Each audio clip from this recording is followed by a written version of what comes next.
So welcome to our new video. In this video, we are going to discuss what is stress concentration and the related problem.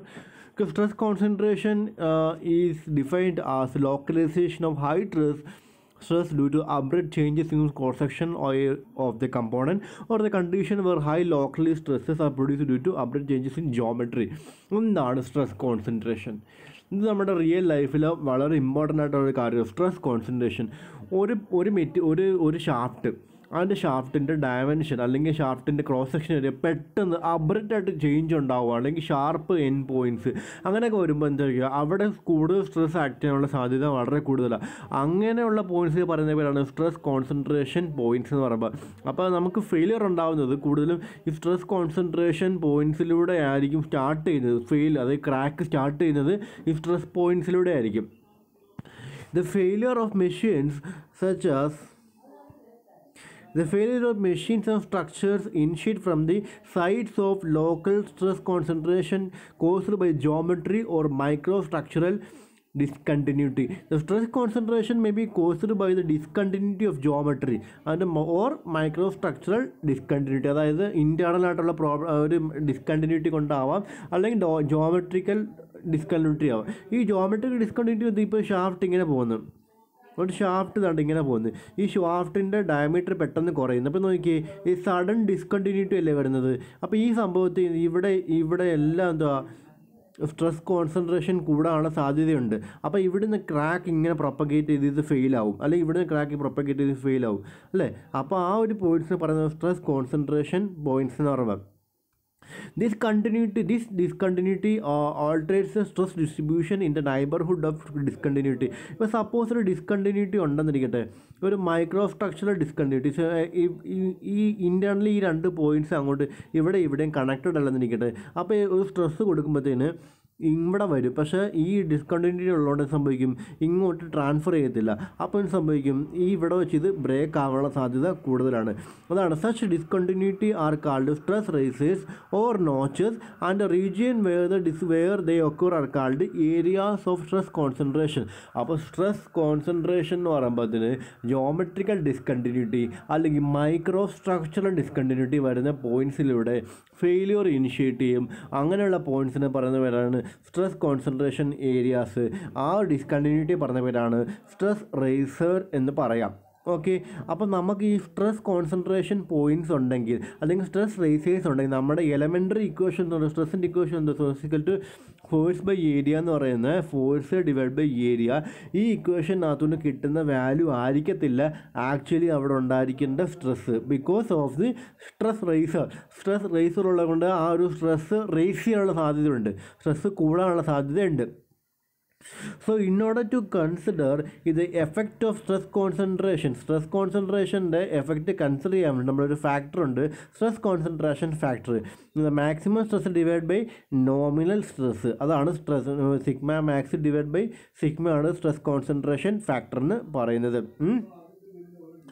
അപ്പോൾ sigma maximum stress at notch, sigma എന്ന് പറയുമ്പോൾ nominal stress. ഇത് നമുക്ക് ഇതെല്ലാം നമ്മുടെ data ബുക്കിൽ available ആണ്. ഇപ്പോൾ direct stress, bending stress, torsion stress. ഈ ഡയറക്റ്റ് സ്ട്രെസ്സിൻ്റെ മാക്സിമം സ്ട്രെസ്, ബെൻഡിങ് സ്ട്രെസ്സിൻ്റെ മാക്സിമം, ടോർഷൻ്റെ മാക്സിമം, ഇതിൻ്റെ ഫോർമുലാസ് എല്ലാം കൊടുത്തിട്ടുണ്ട്.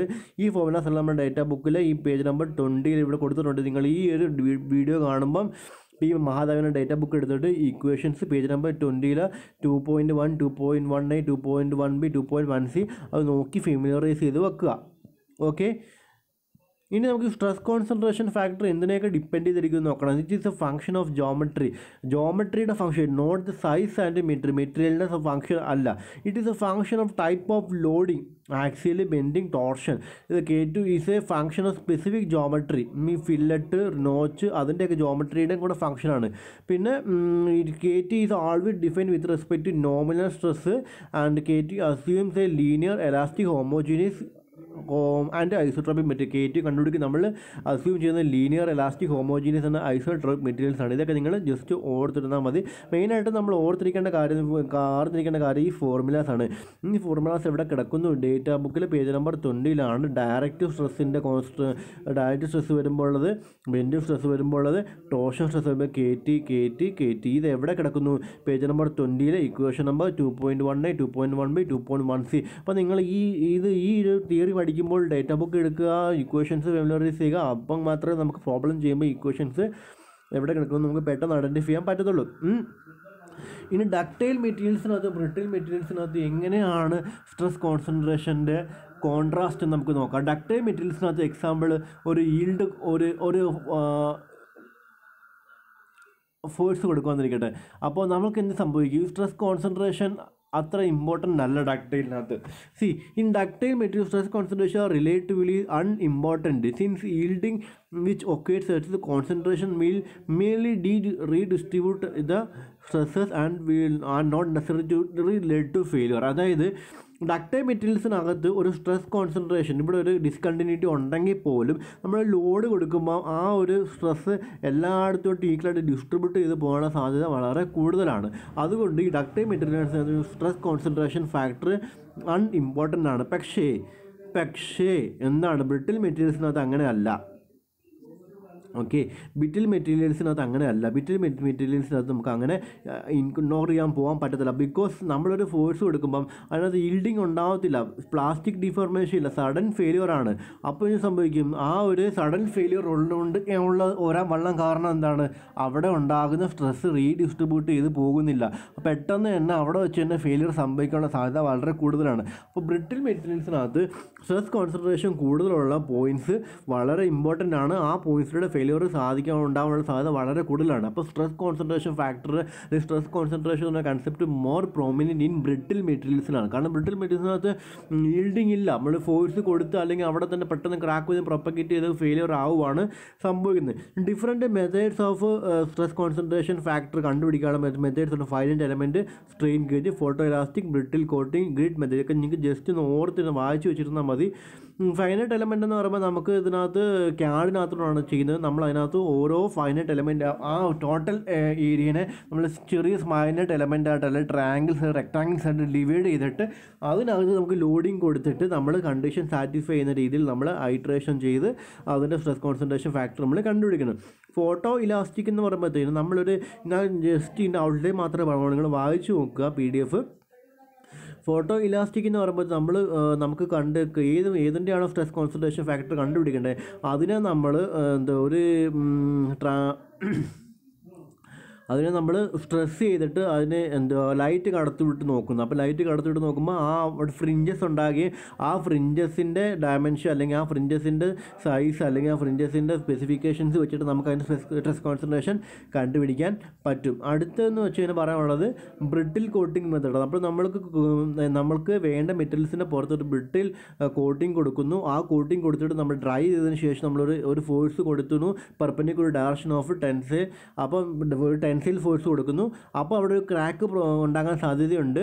ആ ക്രാക്ക് എവിടെയാണോ ഉണ്ടാകുന്നത്, ഫസ്റ്റ് ക്രാക്ക് ഫോംഡ് ഉണ്ട് part of region of highest tensile stress.